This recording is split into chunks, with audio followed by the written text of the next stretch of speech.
తప్పకుండా తొందరలోనే స్టేషన్ గన్పూర్లో ఉప ఎన్నిక వస్తుంది.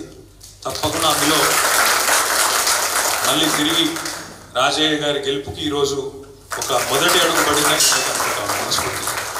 ఎందుకంటే కేసీఆర్ గారు పార్లమెంట్ ఎన్నికల సందర్భంగా వచ్చినప్పుడే చెప్పినారు, గన్పూర్లో ఉప ఎన్నిక రావడము ఖాయం, తప్పకుండా మనం గెలవడం ఖాయం అన్న మాట చెప్పినారు.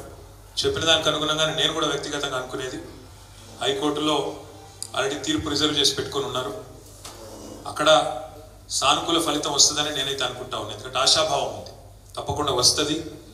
ఎందుకంటే అది ఓపెన్ ఏమి దాచుకొని కూడా దాచుకుంటలేరు వాళ్ళు. ఇట్లా గెలిచిండ్రు, అందులో ఎంపీకి పోటీ చేస్తాను, ఇట్లా గెలిచిండ్రు, కండువాలు కప్పుకొని ఓపెన్గా కుల్లా ఇల్లు ఊరు తిరుగుకుంటా కాంగ్రెస్ పార్టీ కోటేమని తిరిగిండ్రు.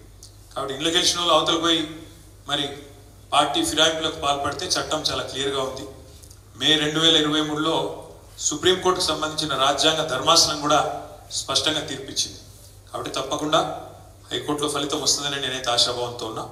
అదేవిధంగా మిగతా ఎమ్మెల్యేల మీద కూడా కొంతమంది మీద, 3 మీద వేసినాం ఇక్కడ హైకోర్టులో. మన కడియం శ్రీహరి గారు, అదేవిధంగా దానం నాగేందర్ గారు, తెల్లం వెంకట్రావు గారు, 3 మీద ఆల్రెడీ హైకోర్టులో తీర్పు రిజర్వ్ ఉంది. మిగతా వాళ్ళ మీద సుప్రీంకోర్టు పోవాలనే ఆలోచన కూడా చేసినాం. మనం పోయి కలిసినాం ఢిల్లీలో, సీదా పోయి డైరెక్ట్గా సుప్రీంకోర్టులో వేద్దాం. ఇక్కడ స్పీకర్ గారు ఆయనకి ఇచ్చినా కూడా పిటిషన్లు ఏం చేస్తలేరు.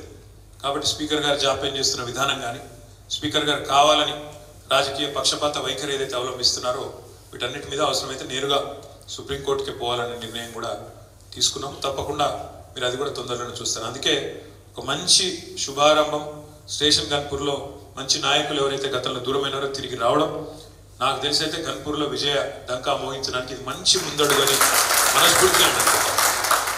ఇక రెండవది, కాలం చూస్తుంటేనే అయిపోతుంది, టైము తెలియకుండానే అయిపోతుంది.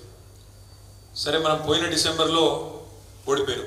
డిసెంబర్ 3 నాడు ఫలితం వచ్చింది, మనం ఓడిపోయాం. కొద్ది స్వల్ప తేడాతో ఓడిపోయాం. పెద్ద మనకేదో శరాఘాతం లాగా పేద తలగకూడదు తెప్పేదో మనకేం తలగలేదు. ఒకసారి దేశ రాజకీయం చూస్తే ఈరోజు 10 ఏళ్లకు మించి ఈ దేశంలో ఒక పార్టీ తిరిగి మళ్ళీ రావడం మూడోసారి కూడా అంటే కొంత కష్టతరమైన పనిగానే ఇవాళ రేపు కనబడతా ఉన్నది. అట్లాంటిది మనం 2014లో 63 సీట్లతో అధికారంలోకి వచ్చినాం. 18లో ఇంకొక 25 సీట్లు పెంచుకొని 88 సీట్లతో అధికారంలోకి వచ్చినాం.